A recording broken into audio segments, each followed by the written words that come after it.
ದೆಹಲಿಗೆ ಹೋಗಿ ಬಂದ ನಂತರ ಡಿಸಿಎಂ ಡಿಕೆ ಶಿವಕುಮಾರ್ ಅವರ ವರಸೆಯೇ ಬದಲಾಗಿದೆ. ಸಿಎಂ ಬದಲಾವಣೆಯ ಬಗ್ಗೆ ಪ್ರಶ್ನೆ ಕೇಳಿದಾಗ ಸಾಫ್ಟ್ ಆಗಿದ್ದಾರೆ ಡಿಕೆ ಶಿವಕುಮಾರ್, ಅಥವಾ ಸಿಎಂ ಸ್ಟೇಟ್ಮೆಂಟ್ ಬಗ್ಗೆ ಕೇಳಿದಾಗ ಕಾಂಗ್ರೆಸ್ ಪಕ್ಷಕ್ಕೆ ನಾವೇನು ಕೊಟ್ಟಿದ್ದೀವಿ ಅನ್ನೋದು ಮುಖ್ಯ, ಕಾಂಗ್ರೆಸ್ ಪಕ್ಷ ನಮಗೇನು ಕೊಟ್ಟಿದೆ ಅನ್ನೋದು ಮುಖ್ಯ ಅಲ್ಲ ಅಂತ ಭಾಷಣ ಮಾಡಿದ್ದಾರೆ. ಎಲ್ಲಿ ಶ್ರಮ ಇದೆ ಅಲ್ಲಿ ಫಲ ಸಿಗತ್ತೆ, ಎಲ್ಲಿ ಮನಸ್ಸಿದೆಯೋ ಅಲ್ಲಿ ಮಾರ್ಗ ಇದೆ, ಈ ರೀತಿಯೆಲ್ಲ ತತ್ವಜ್ಞಾನ ಮಾತನಾಡೋದಕ್ಕೆ ಶುರು ಮಾಡಿದ್ದಾರೆ. ಎಲ್ಲರೂ ಪಕ್ಷಕ್ಕಾಗಿ ದುಡಿಯೋಣ ಅಂತ ಡಿಸಿಎಂ ಡಿಕೆ ಶಿವಕುಮಾರ್ ಮಾತನಾಡಿದ್ದಾರೆ. ಕಂಪ್ಲೀಟ್ ಚೇಂಜ್ ಆಗಿದ್ದಾರೆ ದೆಹಲಿಗೆ ಹೋಗಿ ಬಂದ ನಂತರ.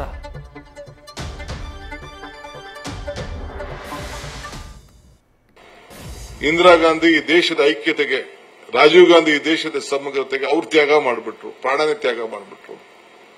ಏನು ರಾಹುಲ್ ಗಾಂಧಿ ಈ ದೇಶದ ಪ್ರಧಾನಮಂತ್ರಿ ಯಾಕೆ ಆಯ್ತಿರ್ಲಿಲ್ವಾ? ಸೋನಿಯಾ ಗಾಂಧಿನ ಕರೆದ್ರಲ್ಲ, ತಾಯಿ ಬಾ ಅಂತ ಅಂದ್ಬಿಟ್ಟು. ಅಬ್ದುಲ್ ಕಲಾಂ ಅವತ್ತು ಅವರು ಕಲಾಂ ಅಧ್ಯಕ್ಷರು ಎಲ್ಲ ಎಂಪಿಗಳೆಲ್ಲ ಸೇರಿ ತಾಯಿ ನೀನಾಗವ ಅಂತ ಹೇಳಿ ಕರೆದ್ರು.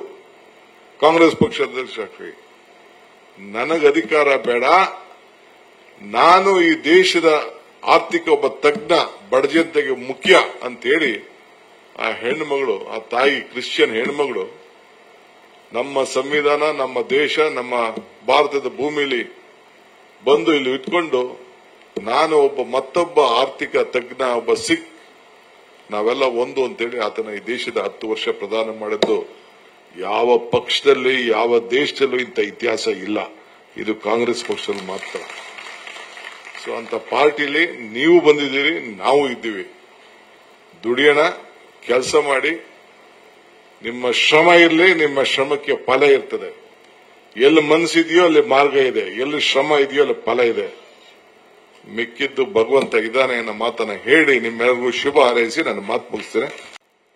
ನಾವು ಇಂಥ ಇತಿಹಾಸ ಉಳ್ಳಂತ ಪಕ್ಷದಲ್ಲಿ ಸದಸ್ಯರಾಗಿದ್ದೇವಲ್ಲ, ಇದು ನಮ್ಮೆಲ್ಲರ ಭಾಗ್ಯ, ನಮ್ಮ ಭಾಗ್ಯ, ನಮ್ಮ ಭಾಗ್ಯ.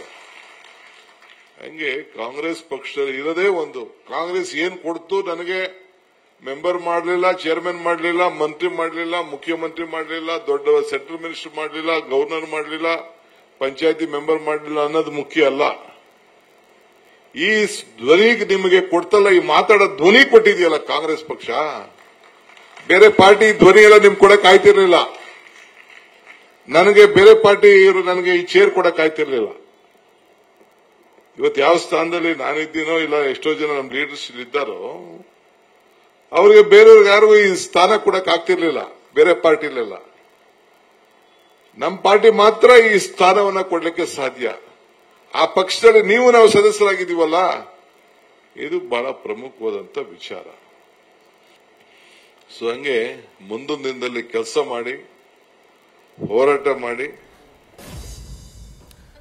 ಕೈಗೆ ಸಿಗದ ದ್ರಾಕ್ಷಿ ಹುಳಿ ಅಂತ ಒಂದು ಗಾದೆ ಇದೆ. ಡಿಕೆ ಶಿವಕುಮಾರ್ ಅವರ ಮಾತನ್ನ ಕೇಳಿದ್ರೆ ಆ ರೀತಿ ಅನಿಸ್ತಾ ಇದೆ. ದೆಹಲಿಗೆ ಹೋಗಿ ಬಂದ್ರು, ಅನ್ಕೊಂಡಿದ್ದಾಗಿಲ್ವೋ ಏನೋ ಗೊತ್ತಿಲ್ಲ, ತ್ಯಾಗದ ಬಗ್ಗೆ ಮಾತನಾಡೋದಕ್ಕೆ ಶುರು ಮಾಡಿದ್ದಾರೆ.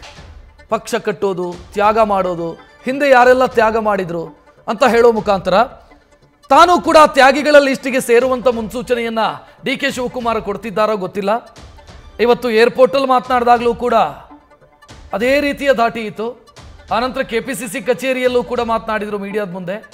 ಈಗ ಮಾಡಿರುವಂಥ ಭಾಷಣದಲ್ಲೂ ಕೂಡ ಅದೇ ಧಾಟಿ ಕಾಣಿಸ್ತಾ ಇದೆ.